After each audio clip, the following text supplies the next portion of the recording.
Welcome everybody, this is Nightsaber Z42. We are playing Sherlock Holmes, Crimes and Punishments. I believe we are doing the last case, possibly? I think there are 6 cases. I think this is the 6th case. A half moon walk. I'm fairly certain this will be the last one.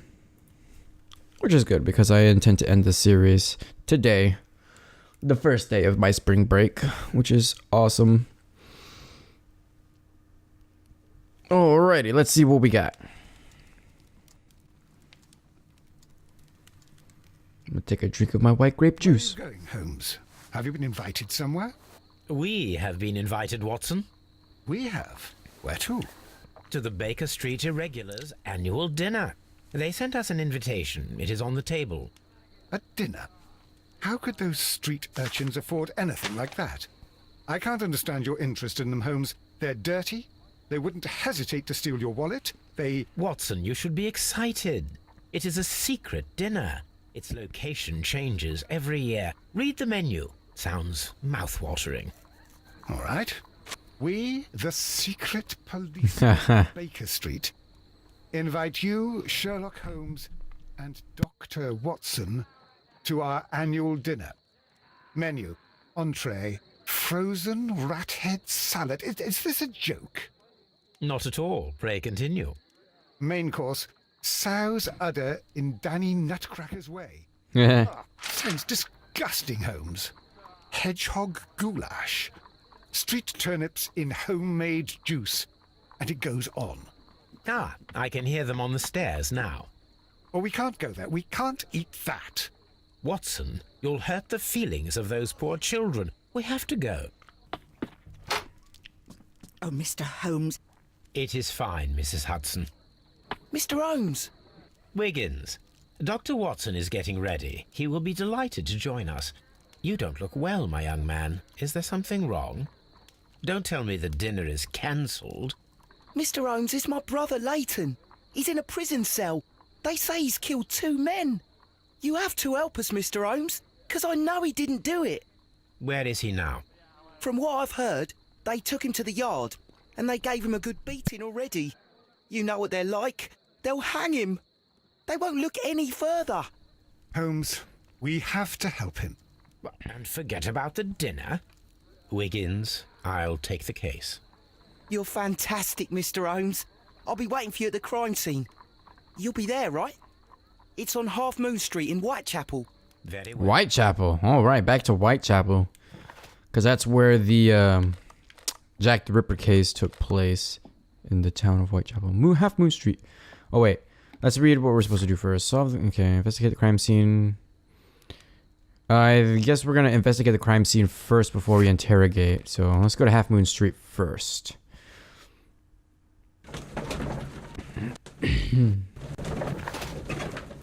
Harpoon! We also got a deadly plant from Kew Gardens. How about that? They gave us the actual freaking deadly plant. Yeah, there's 5 of them so far, so this must be the 6th and final case.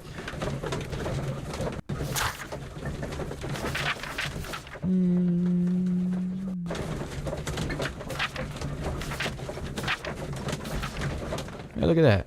I actually did everything correct. And I didn't even know it. Young Wiggins of the Irregulars seeks Holmes' advice on a family affair. His elder brother Leighton has been arrested by the police. He is accused in a double murder or double homicide. Didn't even know Wiggins actually had a brother, but that's interesting. I'm sure it must have come up somewhere. Hey, you, I need to talk to you. Oh, that's the way out. Okay, never mind.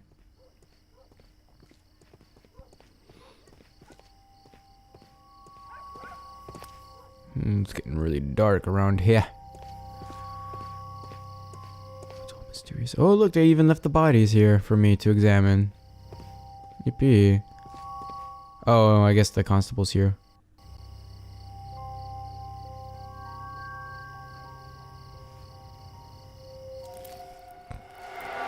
Please, gentlemen, leave the scene now. Oh, Mr. Holmes, is that you? Good evening, Constable...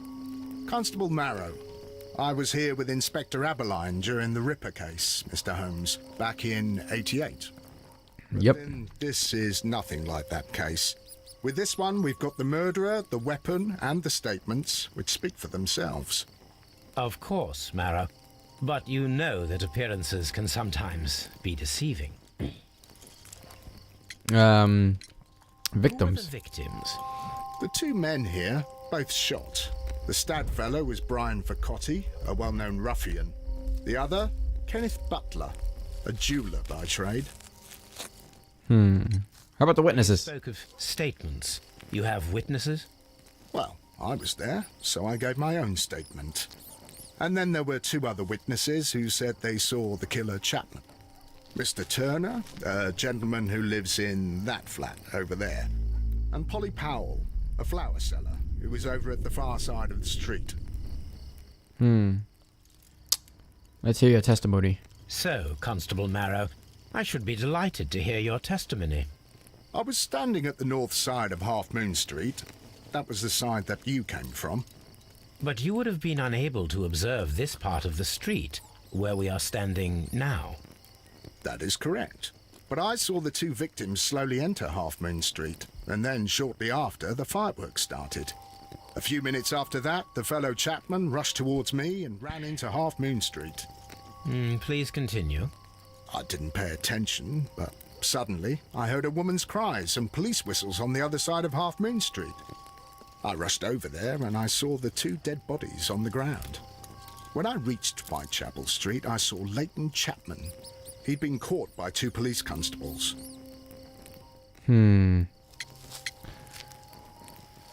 Tell me about the shots. Did you hear the shots?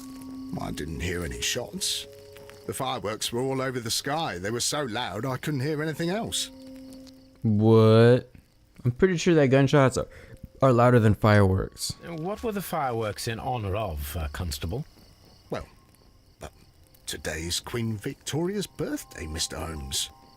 Yes. Who's Appear to have Queen lost Victoria track of the again? days. Says for May Sherlock. now, of course. And details in Half Moon. Constable Marrow, what else caught your attention while you were running through Half Moon Street? I saw nothing but rats, and I took the time to light every corner with my lamp. Mr. Turner's Did window. you happen to look up at Mr. Turner's window when you were on Half Moon Street at that time? Yes, I saw that the window was open, but no one was there. It was dark in the room. You don't say. Your statements have been of great value to me. Okay. Oh, let's examine the body of Brian. Take a look at your hands.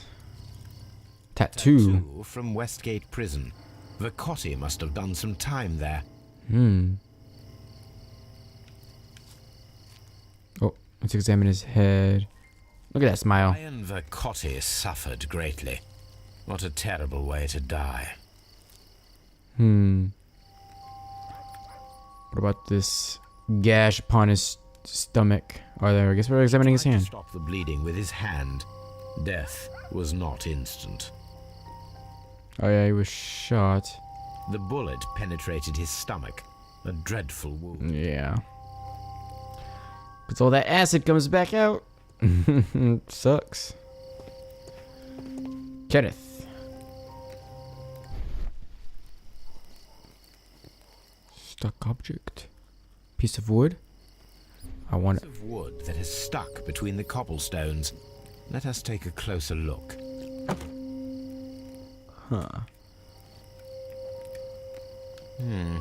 This shard of wood is quite new. Interesting. We'll take that. And examine his hands. Ooh, look at that head wound. The bullet struck his head. This man didn't stand a chance. Nope.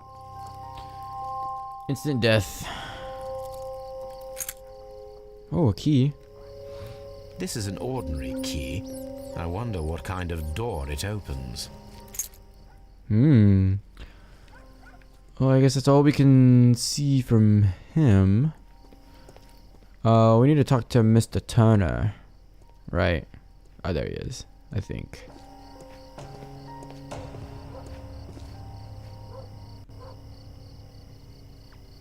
Hello, Mr. Turner. Good evening, Mr. Turner. I heard Constable Marrow reply to you as Mr. Holmes. Are you that detective gentleman?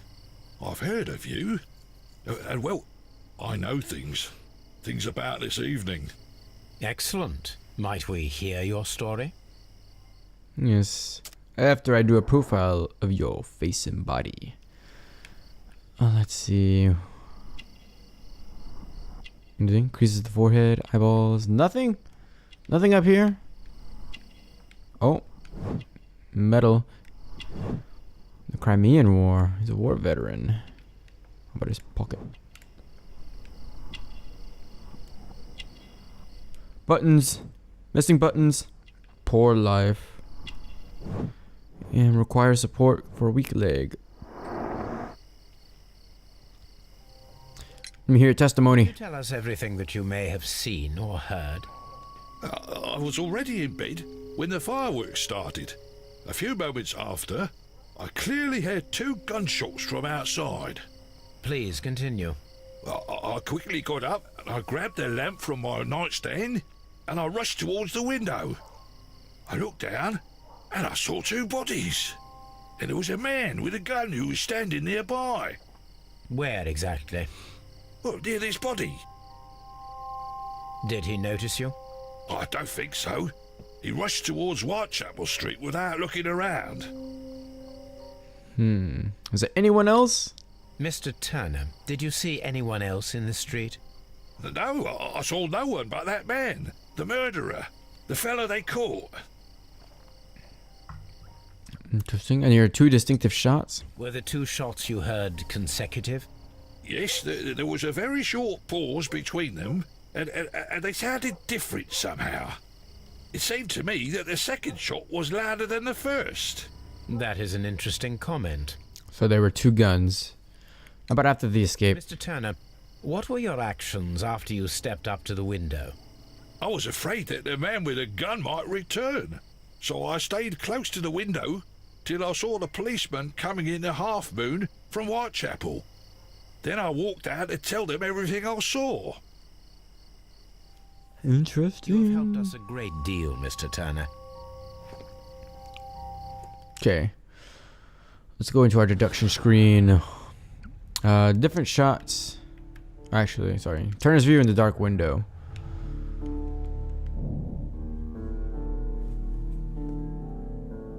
Mr. Turner stated that he remained at the window of his flat until the police arrived. However, this is in conflict with Merrow's statement, as the constable did not see anyone at the window. Interesting. Oh, you don't think any of the others could have gone together? So I'm gonna keep going. Actually, let me make sure. 2 victims, different shots. No, not connected together yet. Okay, cool. I believe now we get to go interrogate. Oh, okay.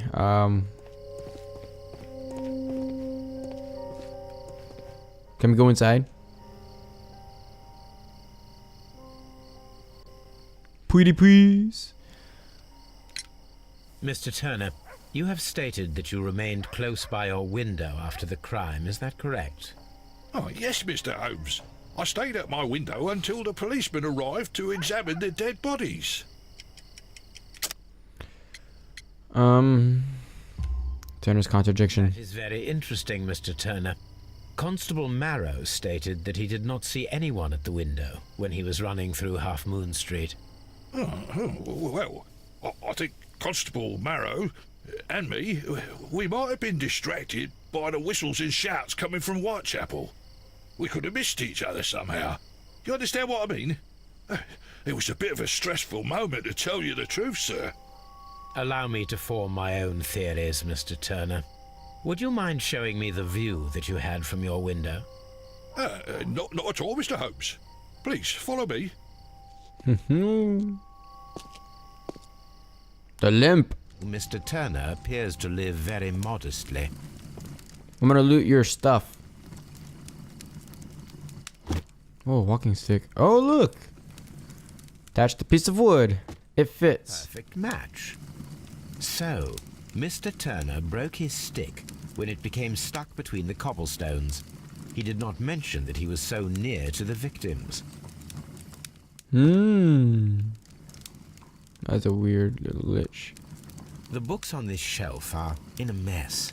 It looks as though Mr. Turner was trying to find something in a hurry here a short while ago. Okay. Let me check his room.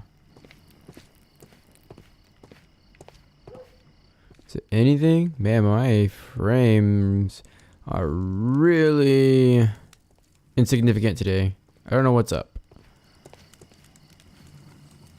And I'm getting glitches like all over the place too. Sweepings, shredded paper. Shredded There paper. are pieces of shredded paper scattered over the table. Put This this kitchen knife. is quite sharp. This kitchen knife was used to cut the paper. Okay, what would you need? Oh, let's not look at the demon bar there. Most definitely gonna do a reset. Hello, Mr. Holmes. Definitely gonna do a reset once this episode is done. So I'm gonna make this a short one. So, that's the view Mr. Turner had when he opened the window. The dead body of Kenneth Butler. Brian Vercotti's contorted corpse. Mr. Turner had a perfect view of the crime scene. He saw the bodies clearly, and Leighton Chapman standing over them. Oh, really now? Anything else you would like to know, Mr. Holmes? No. I'm leaving. Oh, fireplace. Where'd you burn? You burned the paper. This fire is dying out. It was last tended to over an hour ago. The ashes, ashes. You all burnt your paper. The papers are almost entirely burned. I am unable to see what's written here. Lucky for that guy. It's in the back. Oh, These words are illegible. well, we'll just pocket it. These were thrown into the fire just a short while ago. Somebody's hiding something. And tell me about the papers? Anything else you would like to know, Mr. Holmes? No? Then I shall get to the bottom of this myself.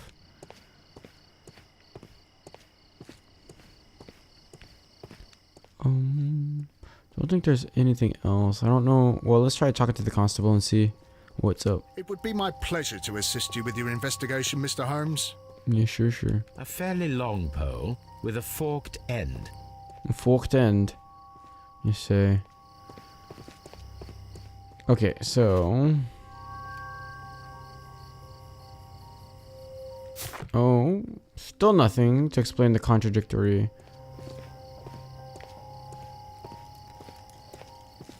So there's something that we're missing in the flat then. Oh, what can we be missing? Mr. Turner, what are you hiding? Let me loot your chest. Got the kitchen table.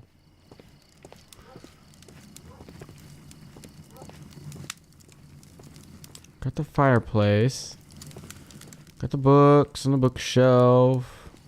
Already put the cane back together.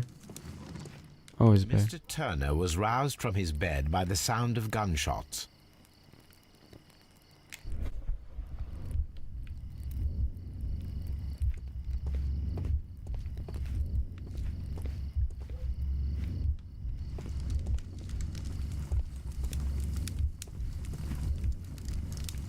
You got it from bed.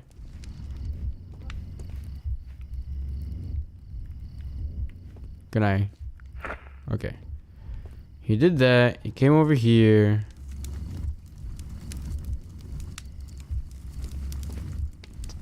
I would say that he would probably have gone to the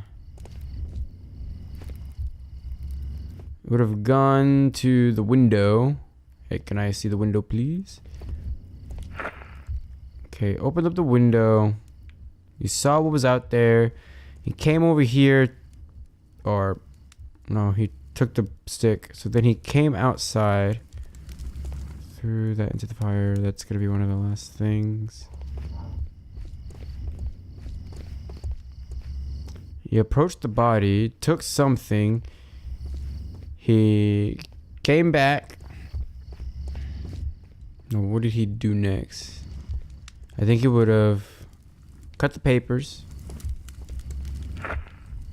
thrown it into the fire, and put his stick back. Is that what would have happened? Let's watch. Fast forward, please.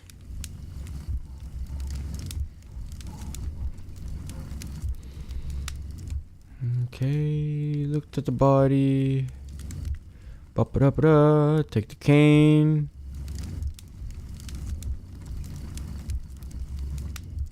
Then he placed the cane back. It didn't happen this way. It didn't happen that way. Okay.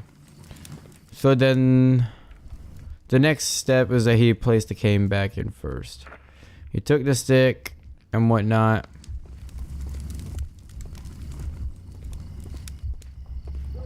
He opened the window. Approached the body. Placed the broken stick. Took something, he cut the papers with a knife. And then he threw something into the fire. Okay, let's watch. Doo-doo-doo-doo.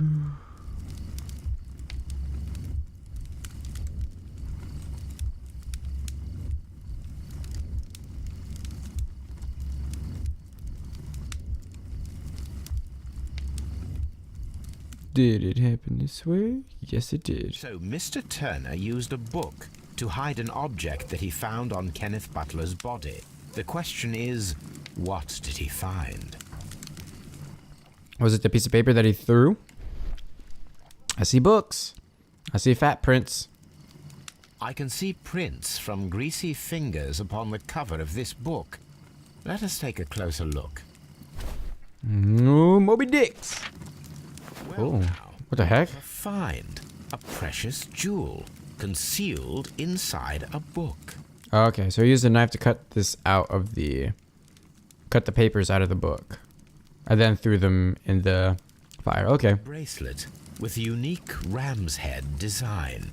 A distinctive feature of ancient Grecian artifacts, probably of the Hellenistic era. Yeah, we'll just pocket that and sell it.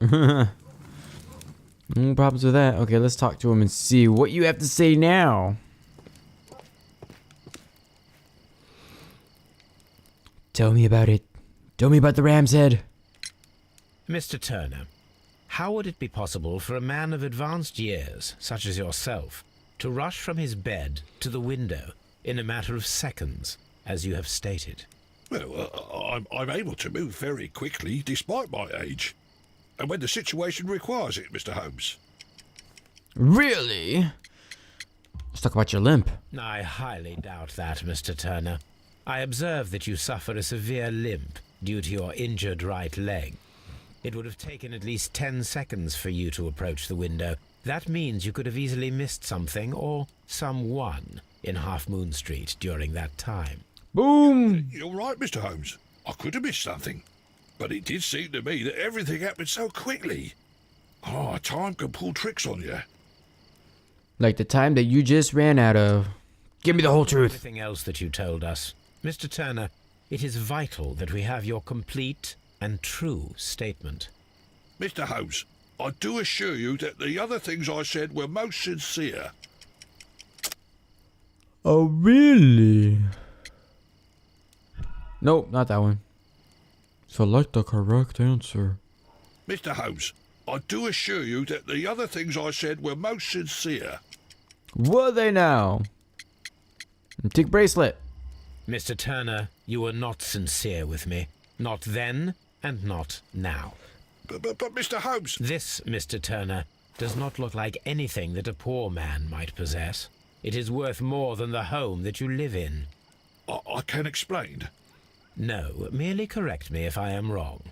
You saw Leighton Chapman through the window, but you also noticed a glittering object on the ground, this precious jewel.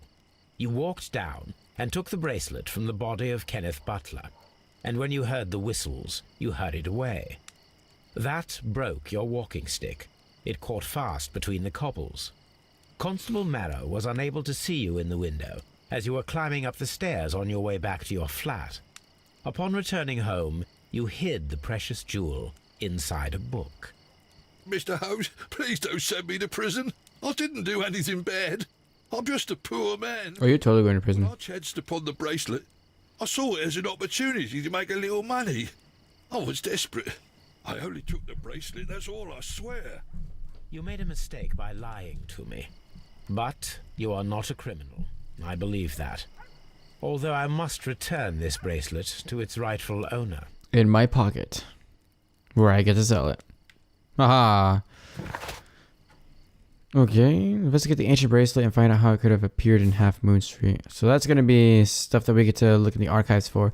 But we're going to go ahead and investigate or interrogate Leighton. But that's going to be done in the next episode. So thank you guys so much for watching. Feel free to leave a comment down below. Check the description for my Facebook and Twitter information. While you're at it, give this video a huge thumbs up to support this series. And subscribe if you would like to see more. I will see you guys in the next video.